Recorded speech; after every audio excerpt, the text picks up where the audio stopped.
প্রাণ প্রিয় গোবিন্দগঞ্জবাসী, গাইবান্ধাবাসী, আপনারা সকলে কেমন আছেন? আমার বন্ধুগণ, মনোযোগ বাড়াতে হবে। আল্লাহ রাব্বুল আলামিন বলেন, وَقَضَى رَبُّكَ أَلَّا تَعْبُدُوا إِلَّا إِيَّاهُ وَبِالْوَالِدَيْنِ إِحْسَانًا। আমার আল্লাহ বলেন, ও গোলাম, তোমাদের রব, ও ভাইরা বলেন তো আমাদের রব কে? তার মানে আল্লাহ তাআলা বলেন, বান্দারে শোনো শোনো, আমি আল্লাহ আদেশ করলাম পৃথিবীতে তোমরা যারা একমাত্র ইবাদত করবা, জোরে বলেন তো কার? তার মানে আল্লাহ তাআলা আদেশ দিলেন, প্রজ্ঞাপন জারি করে দিলেন, আমার বান্দা বান্দি একমাত্র ইবাদত করবা, একমাত্র দাসত্ব গোলামি করবা আমি আল্লাহর। আল্লাহ রাব্বুল আলামিন আরো বলেন, ওয়ামা খালাকতুল জিন্না ওয়াল ইনসা ইল্লা লিয়াবুদুন।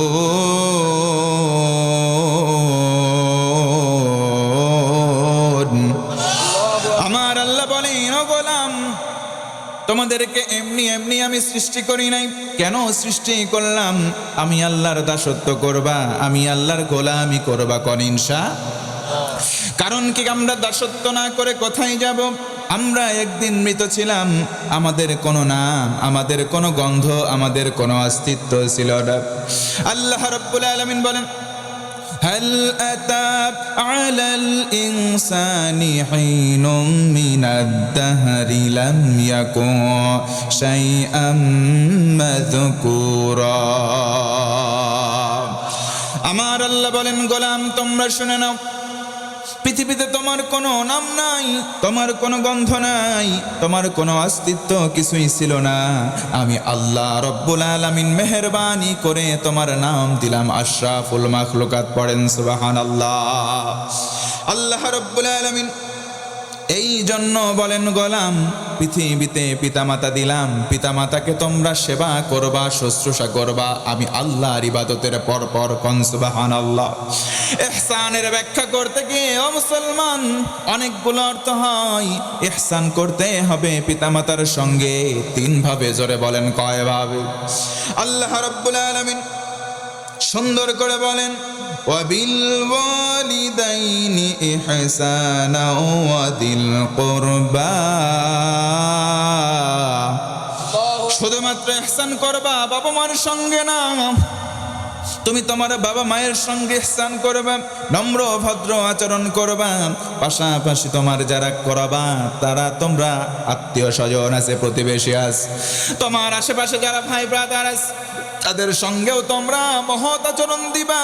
ও মুসলমান, আজকে সমাজের মধ্যে এমন অনেক ভাই আছে আপন ভাইয়ের সঙ্গে কথা বলে না, আপন সন্তান সৎ বাবার সঙ্গে কথা বলে না। আবার এমন হাজী সাহেব আছে, নিজে বাবা তার সন্তানগুলো, ছেলে সন্তানকে জমিগুলো সব লিখে দেয়, মেয়েদেরকে ফাঁকি দেয়। আল্লাহ রাব্বুল আলামিন বলেন, বান্দারে তুমি সন্তান পিতামাতার প্রতি তুমি ইহসান করবা, শুধু তাই নয় আত্মীয় স্বজন যারা আছে তাদের সঙ্গেও ইহসান করবা, জোরে কোন সুবহানাল্লাহ। তার মানে বোঝা গেল, এক নম্বর আমল করবো ইহসান, দয়া করবো পিতামাতার প্রতি। তারা আমার আচরণে ক্ষুব্ধ হয়ে উফ বলবেন না, আবার আমরা তাদের আচরণে ক্ষুব্ধ হয়ে কালিমাতুন উফ শব্দটাও বলবো না। বিরক্ত না হয়ে তাদের জন্য জানা হাদ্দুল আমরা রহমতের ডানা বিছিয়ে দেব, কোন ইনশাআল্লাহ।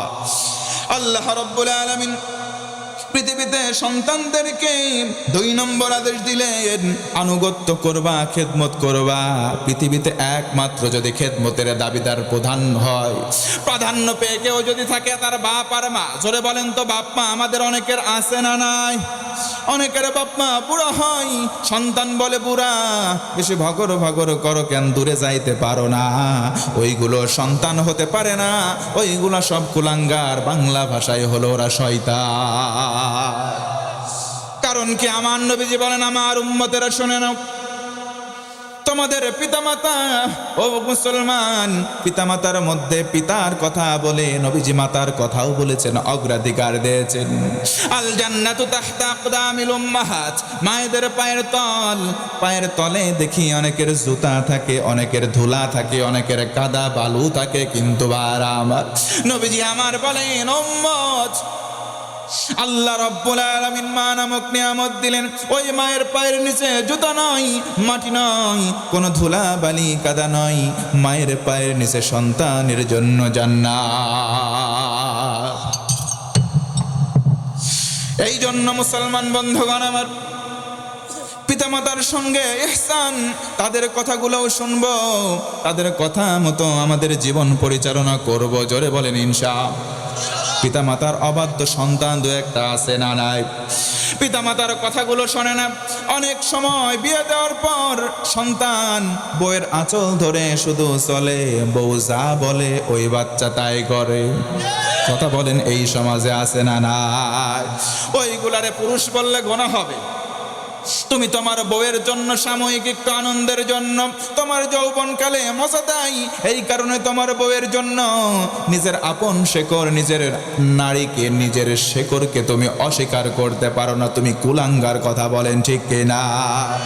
আল্লাহ রাব্বুল আলামিন ইহসান করতে বললেন। 2 নম্বর ইহসান, আনুগত্য করবা। বাবা মা যদি আল্লাহদ্রোহী কোনো আদেশ না দেন, তাহলে বাবা মায়ের সকল কথা মান্য করা আমাদের জন্য আবশ্যক। কথা বলেন ঠিক কিনা? মায়ের কান্দন যাব জীবন, 2-4 মাস বোনের কান্দন রে, ওরে ঘরের পরিবারের কান্দন 2-1 দিন পর থাকে না। গর্ভধারিণী মা, জন্ম দুঃখিনী মা, কপাল পোড়াহায় আমার জন্মদাত্রী মা। এই জন্য আমার বাবা মা যে কথাগুলো আমাদেরকে আদেশ আকারে বলবেন, ও গাইবান্দার মুসলমান, সেইগুলো আমরা মানব।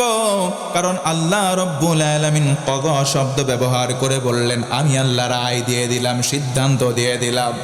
আল্লাহর রায় যদি কোনো মুসলমান শ্রবণ করে আর এই কথা বলবে, সামি'না ওয়া আতা'না, আল্লাহ তোমার কথা আমরা শুনলাম, মস্তক অবনত চিত্তে মেনে নিলাম, আমরাও মানব তো ইনশাআল্লাহ। আল্লাহ রাব্বুল আলামিন পিতা মাতার জন্য ইহসানের আচরণ করার সুন্দর করে পরামর্শ দিলেন। আল্লাহ রাব্বুল আলামিন কোরআনের মধ্যে জানালেন, ওয়া'বুদুল্লাহা ওয়া লা তুশরিকু বিহি শাইআন ওয়া বিল ওয়ালিদাইনি ইহসানা। আমার আল্লাহ বলেন, ও গোলাম, আল্লাহর ইবাদত করো। ও মুসলমান ভাইরা বলেন তো, ইবাদত করব কার? আল্লাহ বলেন আল্লাহর ইবাদত করো, ইহসান করো পিতামাতার সঙ্গে। কষ্ট হচ্ছে? আর কিছুক্ষণ থাকা যাবে? চলবে ইনশাআল্লাহ। পড়েন, আল্লাহ বললেন ইবাদত করো আমি আল্লাহ, ইহসান করো পিতামাতার সাথে, পিতামাতার সঙ্গে ইহসান করব। এই ইহসানের ধরন 3টা। জোরে বলেন কয়টা? 1 নম্বর নম্র ভদ্র আচরণ, 2 নম্বর তাদের আদেশ মস্তক অবনত চিত্তে মেনে নেওয়া। জোরে কন ইনশাআল্লাহ। আমার বন্ধুগণ মনোযোগ বাড়ায় দেন। আল্লাহ রাব্বুল আলামিন ভিন্নাতে বলেন, وَخَفِضْ لَهُمَا جَنَاحَ الذُّلِّ مِنَ الرَّحْمَةِ وَقُلْ رَبِّ ارْحَمْهُمَا كَمَا رَبَّيَانِي صَغِيرًا। পিতামাতা যখন ইন্তেকাল করবে, যখন মারা যাবে, সন্তানের জন্য গুরু দায়িত্ব হয় পিতামাতার জন্য দোয়া করা। ও মুসলমান ভাইরা বলেন তো, এই জায়গায় এমন অনেক সন্তান আছি যে পিতামাতা কবরে আছে না নাই? পিতামাতা যাদের কবরে, তাদের জন্য দায়িত্ব হলো পিতামাতার জন্য মৃত্যুর পর দোয়া করা। সকলে বলেন, রব্বিরহামহুমা কামা রাব্বায়ানি সগীরা। আল্লাহর কাছে বলবো, আল্লাহ ছোটবেলায় যেমন করে আমাদেরকে আদর আপ্যায়ন করলো বাপ মা, আমরাও এমন ভাবে দোয়া করছি গো মালিক, পিতা মাতাকে তুমি ঠিক অনুরূপ আমাদেরকে যেমনি আপ্যায়ন করেছে, আদর করেছে, তুমিও কইরো কন আল্লাহুম্মা আমিন। আমার বন্ধুগণ মনোযোগ বাড়ায় দেন।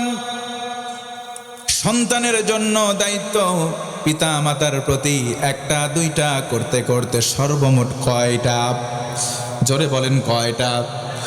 1 নম্বর হলো ইহসান করবা, সুন্দর কোমল আচরণ। বাবা মা বলবে বাবারে বাজার থেকে এইটা নিয়ে আয়, সঙ্গে সঙ্গে আপনি কথা শুনবেন, নিয়ে আসবেন। ঝাঁকি মেরে কথা বলার কোনো সুযোগ, জোরে বলেন, আছে নাকি? ঝাঁকি মেরে কোনো কথা বলার সুযোগ নাই। আমি বলবো ও ভাই, নতুন বিবাহ করেছো, প্রেমের সম্পর্ক করার পর তুমি বিবাহ করলে, এখন বাপ মারে তুমি ভাত দাও না, তুমি সন্তান হতে পারো না। আল্লাহ রাব্বুল আলামিন নবীজিকে মাধ্যম করে জানালেন, হুমা জান্নাতুকা ওয়া নারুক, বাবা মা তোমার জান্নাতে যাওয়ার কারণ, না হয় বাবা মা তোমার জাহান্নামে যাওয়ার কারণ। বলেন আল্লাহু আকবার। এই জন্য ভাইয়ের আমি জানতে চাই, এই 3টা আদেশ, এই 3টা নির্দেশনা মান্য করার দরকার আমাদের সবার, আছে না নাই? আল্লাহর আদেশ কেউ যদি মান্য করে তার মানে সে আল্লাহরে ভয় করলো। আল্লাহর ভয় কলি যায়। ও মুসলমান ভাইরা বলেন তো দেখি, ভয় জাগ্রত করে জীবন পরিচালনা করার দরকার আছে না নাই? আল্লাহর ভয় যদি কারো কলিজার মধ্যে থাকে, আল্লাহর ভয় যদি কারো কলিজায় লালন করে, আমার আল্লাহ নিজে ওই বান্দার সঙ্গী হয়ে যায়। জোরে বলা লাগবে সুবহানাল্লাহ। আল্লাহ বলেন, এলাম জেনে রাখো, যাদের কলিজায় আমি আল্লাহর ভয় আছে, আমি আল্লাহ বললাম, আমি আল্লাহ তার সাথে আছি। সুবহানাল্লাহ। এজন্য আল্লাহর ভয় কলিজায় লালন করার দরকার আছে না নাই? আল্লাহর জান্নাতের 8টা দরজা। নবীজি বলেছেন 4টা আমল যদি কেউ করে, একটা আমলের বিনিময়ে 2টা করে জান্নাতের দরজা খুলে যাবে। সুবহানাল্লাহ। আমল 4টা, জান্নাতের দরজা 8টা। 1 নম্বর আমল 5 ওয়াক্ত নামাজ। 2 নম্বর আমল শাহরু রমাদান, রমজান মাসে সিয়াম পালন করবেন, ফরজ। অসুস্থ থাকলে ছাড় দেবেন, পরের সময় সংখ্যা পূরণ করবেন। 3 নম্বর হলো পর্দা। পর্দা আজকে সমাজে আছে ঠিক, দরজায় আর জানলায়, মায়েদের গায়ে পর্দা নাই, পর্দা নাই। শাড়ির নামে তারা মশারি পরে রাস্তা দিয়ে হেঁটে যায়, ছেলেরা ইফটিজিং করে। এক মুরব্বী বক্তা আমাদের দাদা ভাই ওয়াজ করতেছিলেন, বলে কিছু কিছু মা এমনভাবে শাড়ি পরে, ব্লাউজ পরে, পিছনের পিঠ অর্ধেক বের হয়ে থাকে, ফুটবলের মাঠ দেখে বলো, মা বোন তুমি যদি ফুটবলের মাঠ পিছনে বানাই রাখো, আমার ছেলে পেলেরা তো মেসি আর নেইমার হয়ে একটা কিক মারবেরই চাই। এজন্য মা বোন তোমাকে উদাত্ত আহ্বান জানাই, নিজের সতীত্বকে হেফাজত করবার জন্য, জান্নাতে যাওয়ার জন্য প্রতিবন্ধকতা আছে, থাকবে, তবে তুমি প্রতিবন্ধকতা উপেক্ষা করে পর্দা করবে ইনশাআল্লাহ। 4 নম্বর স্বামীর তাআত, স্বামীর আনুগত্য, স্বামীর খেদমত, যেটা বর্তমান বাংলাদেশে ভুলণ্ঠিত নেই বললেই চলে। স্বামী যদি ক্লান্ত পরিশ্রান্ত হয়ে এসে বলে, বউ প্রাণের বিবি 1 গিলাস পানি দাও, বউ বলে ওই দেখো জগ আর ওই দেখো গিলাস, ঢেলে ঢেলে খাও।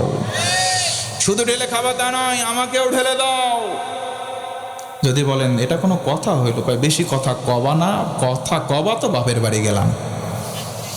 তাদের জ্বালায় আমরাও বিপদে আছি ভাই, আমরাও যে কম বিপদে আছি তা না, আমরা কিছু কইতে পারি না, আপনারা তো আমাদের কাছে কন, আমরা কব কার কাছে? এই জ্বালায় গোটা বাংলার ভিতরে জ্বলতেছে অধিকাংশ সংসার, কথা বলেন ঠিক কিনা? আল্লাহর কাছে মুসাফির অবস্থায় দোয়া করি, আল্লাহ যাদের সংসারগুলো এরকম জ্বলতেছে, তাদের সংসারের উপরে তুমি আল্লাহ রহমতের পানি বর্ষণ করে ঠান্ডা করে স্বামী স্ত্রীর মহাব্বত বাড়ায় দাও, কারণ আমিন। স্বামীগুলাও কেমন, আমরা বউকে ভালোবাসবো তো ইনশাআল্লাহ। অনেকে বলতেছেন ভালোবাসবো হুজুর, আমার বউ না আরেকজনের বউ ভালোবাসবো। এইগুলো কাজের কারণে সমাজে আজকে এত অশান্তি। আপনি অন্যের বউকে ভালোবাসবেন, আপনার বউ জানলা খুলে দিয়ে প্রবাল হাওয়া খাবে, আর ওইদিকে গান করবে, স্বামী আমার যেমন তেমন, দেওরা আমার মনের মতন। কথা কন ঠিক কিনা? এজন্য মুসলমান ভাইয়েরা, স্ত্রীকে রানীর সিংহাসনে বসান, আপনি অটোমেটিক সিংহাসন ছাড়াই রাজা। আরে আমার বউ যদি রানী হয়, আমি তো রাজাই। কথা কন ঠিক কিনা? তার মানে বউকে রানী বানান, আপনারা রাজা রাজা একটা ফিলিংস পাবেন। ও মা ও বোন, 1 নম্বর নামাজ, 2 নম্বর রোজা, 3 নম্বর পর্দা, 4 নম্বর স্বামীর খেদমত অবশ্যই করবেন। হাদিস নবীজি বলেন, আল্লাহ বাদে কাউকে সেজদা দেওয়া জায়েজ নাই। আই রিপিট, আল্লাহ বাদে কাউকে সেজদা দেওয়া জায়েজ। যদি জায়েজ থাকতো, নবীজি বলেন আমি প্রতিটা স্ত্রীকে বলতাম তোমাদের স্বামীর পায়ে সেজদা দাও। যেহেতু আল্লাহ বাদে কাউকে সেজদা দেওয়া জায়েজ নাই, এই জন্য সেজদার আদেশ দেই নাই। তার মানে গুরুত্ব আরোপ করেছেন নবীজি, স্বামীর মর্যাদা অনেক বেশি। কথা কন ঠিক কিনা? আল্লাহ রাব্বুল আলামিন আমাদের স্বামী স্ত্রী উভয়ের সঠিক বুঝ যেন দান করে, পড়ে না আমিন। শুরু থেকে এই পর্যন্ত বোঝানোর চেষ্টা করেছি পিতা মাতার প্রতি সন্তানের হক দায়িত্ব আছে। 1 নম্বর দায়িত্ব তাদের সঙ্গে সুন্দর ব্যবহার করা, 2 নম্বর তাদের কথা মতো চলা, আর 3 নম্বর মৃত্যুর পরে তাদের জন্য দোয়া করা, রব্বির হামহুমা কামা রব্বায়ানি সাগীরা, তাদের জন্য দোয়া করব। আর মা বোনদের জন্য 4টা আমল, এইটুকুন আমল আমরা সকলে মিলে বাস্তবায়ন করে জীবন গঠনের চেষ্টা করব ইনশাআল্লাহ।